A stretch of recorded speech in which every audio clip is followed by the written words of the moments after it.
पवित्र त्रैक्याचा सोहळा वर्ष तिसरे. ख्रिस्ता ठाई माझ्या प्रिय बंधूंनो आणि भगिनींनो, आई वडील आणि मुलं मिळून एक कुटुंब बनत असतं. त्या कुटुंबामधील आई म्हणजे वडील नव्हेत, वडील म्हणजे आई नव्हे, आणि आई म्हणजे मुलं नव्हेत, आणि मुलं म्हणजे आई वडील नव्हेत. कुटुंबामध्ये प्रत्येक व्यक्तीचं स्थान हे वेगवेगळं आहे.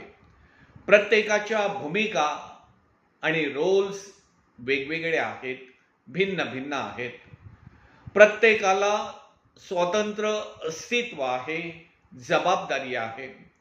त्यांचं एकत्र येण्यानं, एकत्र राहण्यानं कुटुंब साकारलेलं आणि आकारलेलं असतं.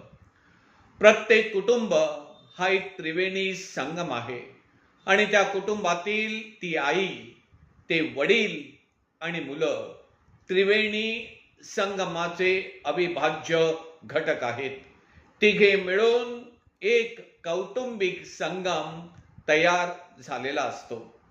प्रिय बंधूंनो आणि भगिनींनो, आज ख्रिस्त सभा पवित्र त्रैक्याचा सोहळा साजरा करीत आहे. पवित्र त्रैक्य हा एक त्रिवेणी संगम आहे.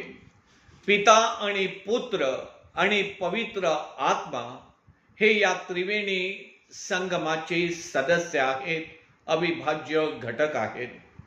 बंधू भगिनींनो, पिता म्हणजे पुत्र नव्हे, पुत्र म्हणजे पिता नव्हे, आणि पवित्र आत्मा म्हणजे पिता पुत्र नव्हे. पवित्र त्रैक्यातील प्रत्येक व्यक्तीला स्वातंत्र्यित अस्तित्व आहे.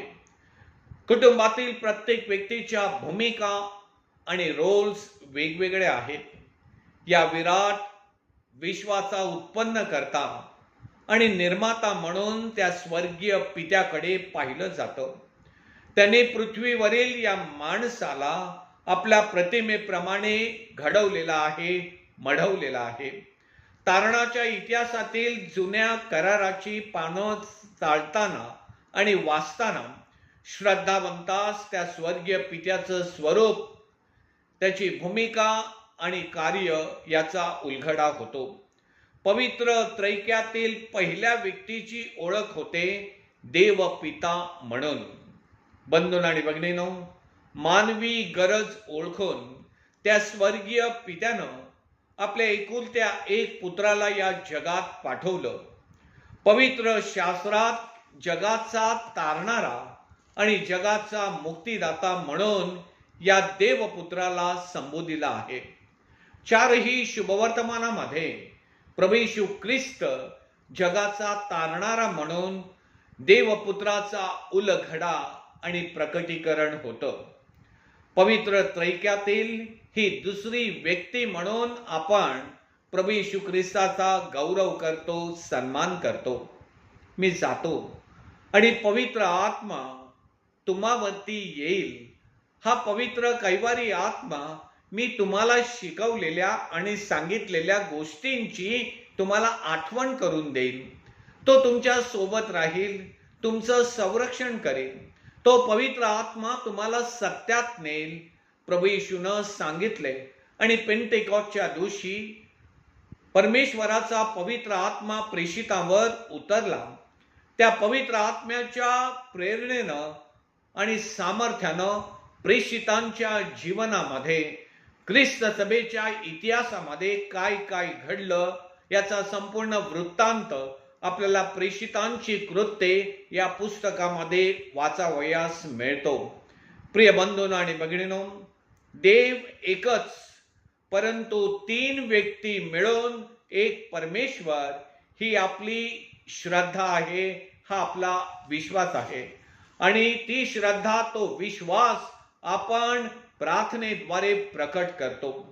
आपल्या सर्व प्रार्थनांची, विधींची, साक्रामेंटाची सुरुवात त्या पवित्र त्रैक्याच्या नावाने, अभिवादनानं होत असते. खुद्द प्रभू येशू ख्रिस्तानं आपल्या प्रेषितांना आज्ञा करताना आणि आज्ञा देताना या पवित्र त्रैक्यामधील 3 व्यक्तींचा उल्लेख केलेला आहे. मत्ती लिखित शुभवर्तमानामध्ये अध्याय 28 ओवी 19 मध्ये आपणास तो वृत्तांत वाचावयास मिळतो.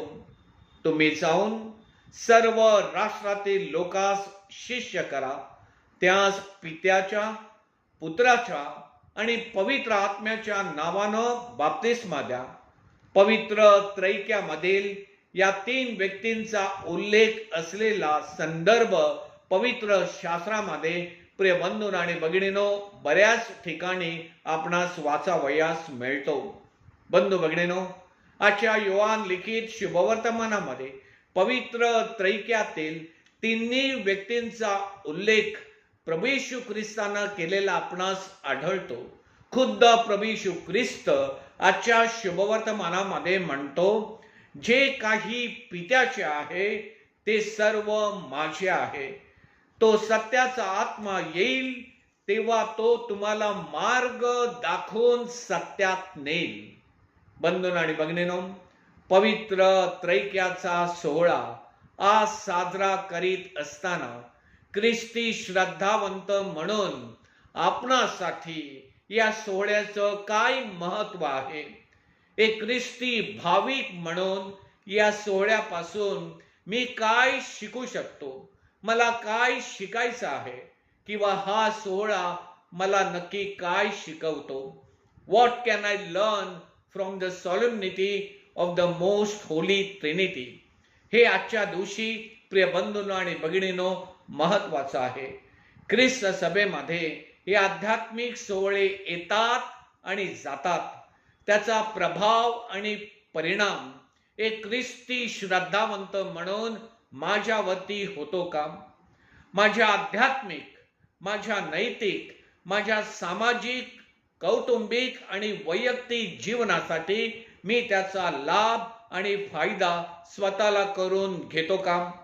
यावर प्रिय बंधू आणि भगिनीनो आजच्या दिवशी गांभीर्यानं मनन चिंतन आणि आत्मपरीक्षण होणं हे गरजेचं आहे, अत्यावश्यक आहे. या पवित्र त्रैक्याच्या सोहळ्याच्या दिवशी नुसतं पवित्र मिसा बलिदानामध्ये सहभागी होऊन पवित्र त्रैक्याचा सन्मान आणि गौरव खऱ्या अर्थाने प्रिय बंधू आणि भगिनीनो होणार नाही. या पवित्र त्रैक्यामधील ऐक्य माझ्या कुटुंबामध्ये, माझ्या गावामध्ये, माझ्या समाजामध्ये, ख्रिस्त सभेमध्ये माझ्याद्वारे जोपासले गेले पाहिजे. मी ते माझ्या जीवनामध्ये अंगीकारले पाहिजे. पिता आणि पुत्र आणि पवित्र आत्म्यामध्ये एकमेकांविषयी असलेली आस्था, आपुलकी, आत्मीयता, आपलेपणा व प्रेम भावना मला माझ्या कुटुंबामध्ये, मी राहत असलेल्या गावात, समाजामध्ये जोपासता आली पाहिजे.